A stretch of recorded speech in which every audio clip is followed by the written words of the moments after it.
Have you ever wondered about the meaning of the word holy? Holy in the Bible means set apart for a sacred purpose. There are things that God establishes in the Bible as holy.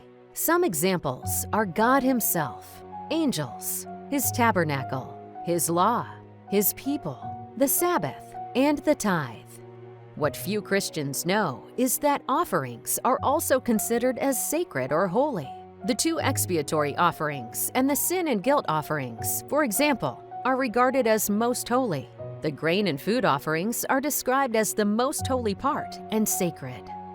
Because offerings are so important, Solomon teaches us to worship God with them whenever we receive income. He says, "Honor the Lord with your wealth, with the first fruits of all your crops." Then, God promises through Solomon, "Your barns will be filled to overflowing, and your vats will brim over with new wine." In ancient Israel, through the giving of offerings, God's children worshipped Him as giver of all and affirmed Him as Lord. They acknowledged Him as owner, provider, and sustainer, showing allegiance and willingness to obey, supporting the holy ministry, and being a blessing for many.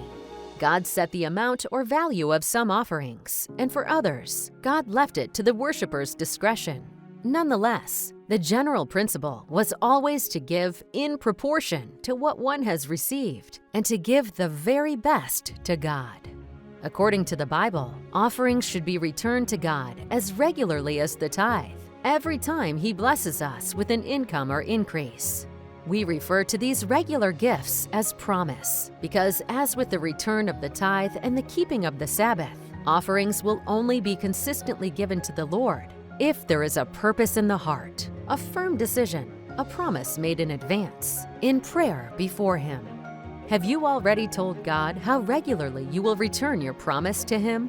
Have you already decided to always give it after He blesses you with income or increase? Have you already told Him what percentage of income you will regularly return to Him this year as promise, in addition to the tithe? Once you tell Him about this percentage, it becomes holy to the Lord. As we worship our holy God with the holy tithe and the holy offerings, let us put our desires last and God first.